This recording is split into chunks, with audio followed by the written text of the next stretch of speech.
I had a After Effects project that needed some dynamics and I didn't have Newton, so I thought I'd give LightWave a whirl. It turned out quite well. What we'll be doing is we'll start in After Effects, send the 3D data to LightWave, run a bit of bullet dynamics on it, and at the click of a button send the data back to After Effects and see the effect instantly applied. Okay, first things first, let's get going. So, let's import my Polaroids, hide the guides, there it is. I've got a background, 4 Polaroids on separate layers. So simple enough. First thing we're going to do is make the 3D, create a camera, 24mm is fine. So straight away I've got a little environment, great. Now to position each Polaroid, select each, use the plus minus key on your keyboard just to sort of tweak them around a bit. Use the shift key for increments of 10, then just sort of pick them up. Move them around. Best thing I've ever seen. That's good, let's save that. Now it's time to get the 3D details for each of these items into LightWave. We're going to do this with the handy little After Effects to LightWave script. Downside is we can only do it one item at a time. So what we do is select each item, go to Export, send selected to Layout. Now although you don't see much, if you hop to Layout, you'll see gradually the scene will start to build.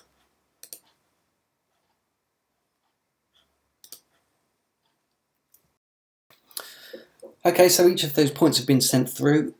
If we look at the rotations of each, you'll notice they should be exactly what we have in After Effects. One last thing to do in After Effects, just for reference, we're going to save out a still. In LightWave, make sure we're on the correct camera, which is camera 1, which is the name of the camera in After Effects. Going to Windows, Composite Options, Background, Load Image.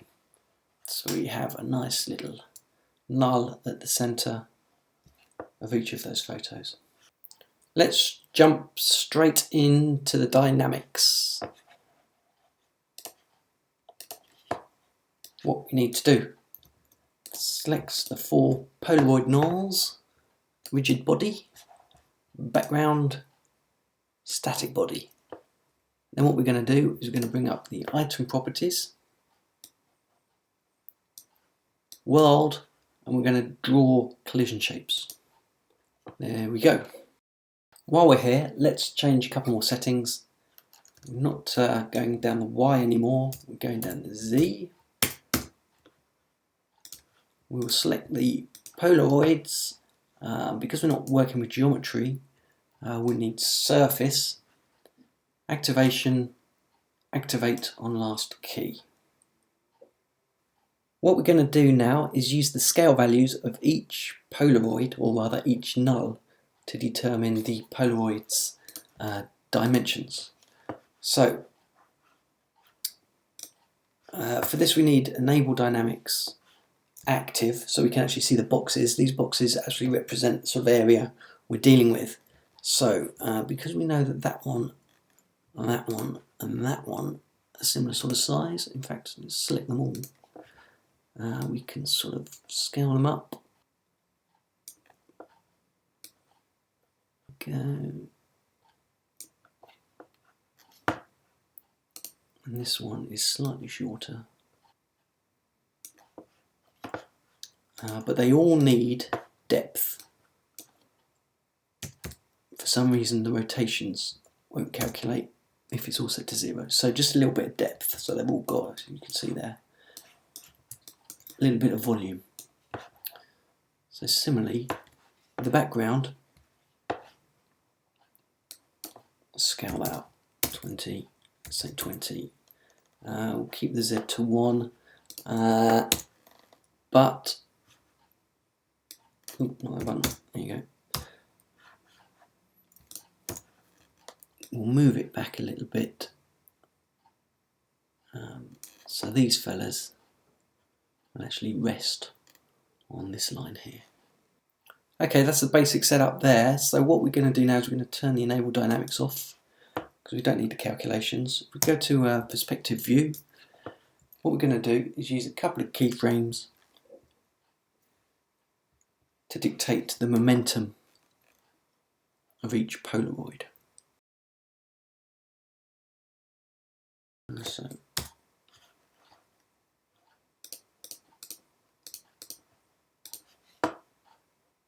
put a keyframe there.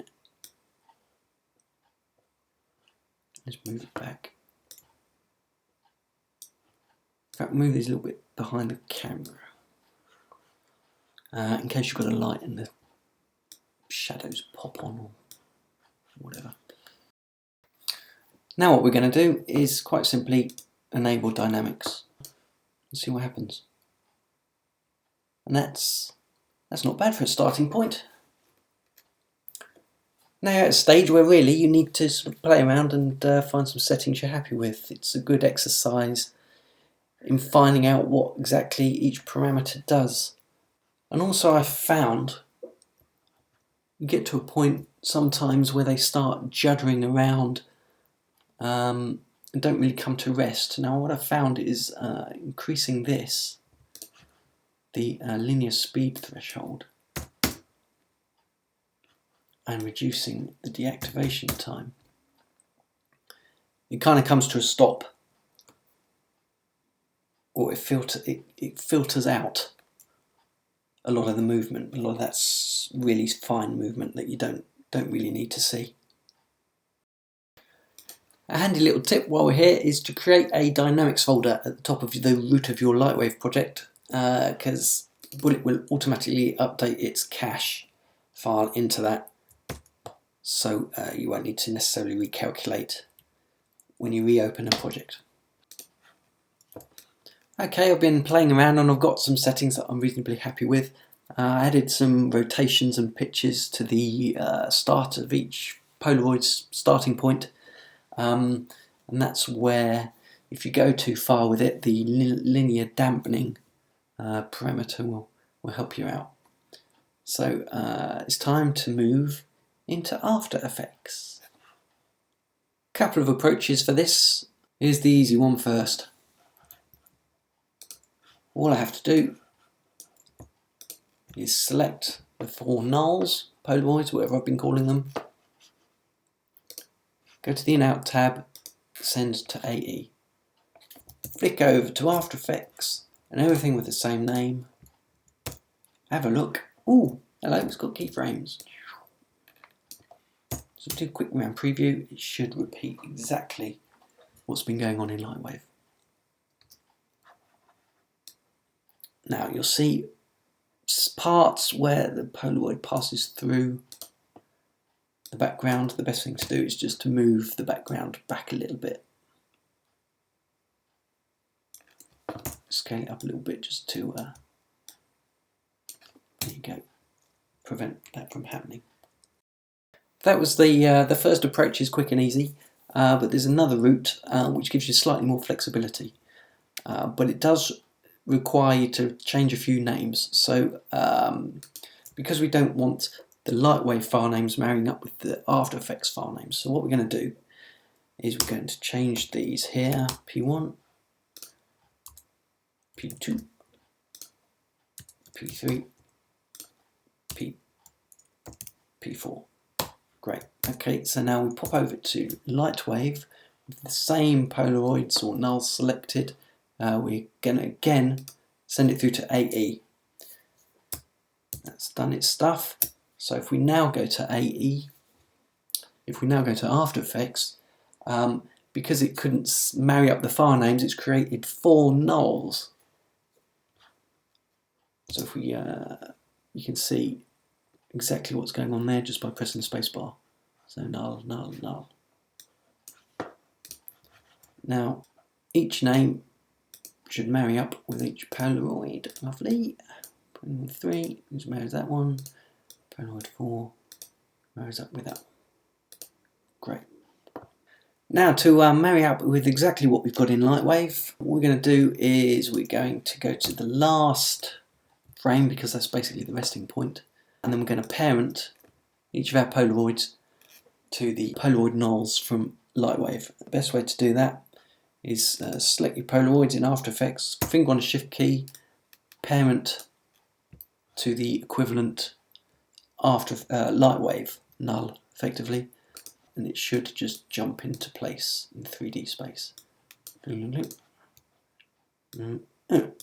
So if we now play, we've got exactly the same as we had in LightWave.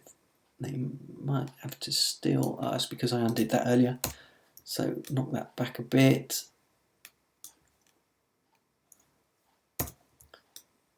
Scale it up. There you go, that's pretty good.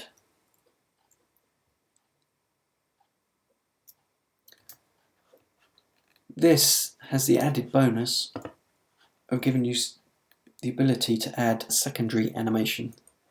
So if you're not happy with the position, you can move that Polaroid around, for instance.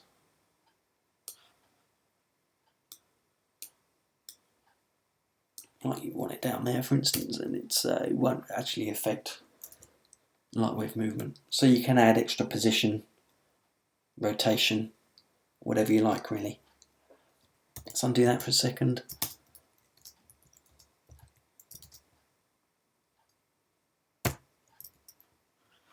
Now, let's quickly add a light. Move it back.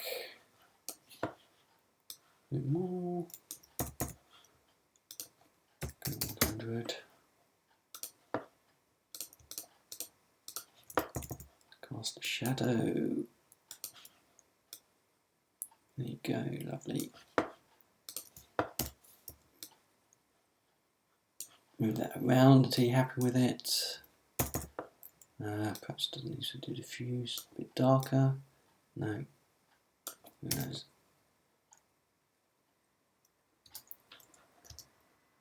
Camera obviously is independent, so that's my finishing point. So I could start it off down here somewhere.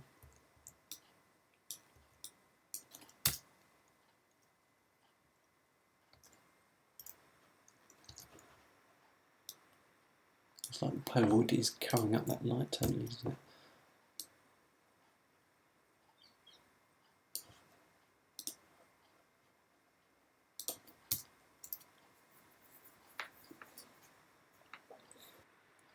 Anyway, that's the sort of thing. And then for whatever reason you decide you're not happy with the movement of this one, say, you can drop back into LightWave, select it, move it a bit slower. There we go. Bit bouncy, but you know, I like that. So then we can go select all of these fellas, because some of them may have knock-on movement. Send to AE. Blink. Look at that. An instant update at the click of a button. So there you have a pretty simple way of getting dynamics from LightWave into After Effects. Do with it what you will.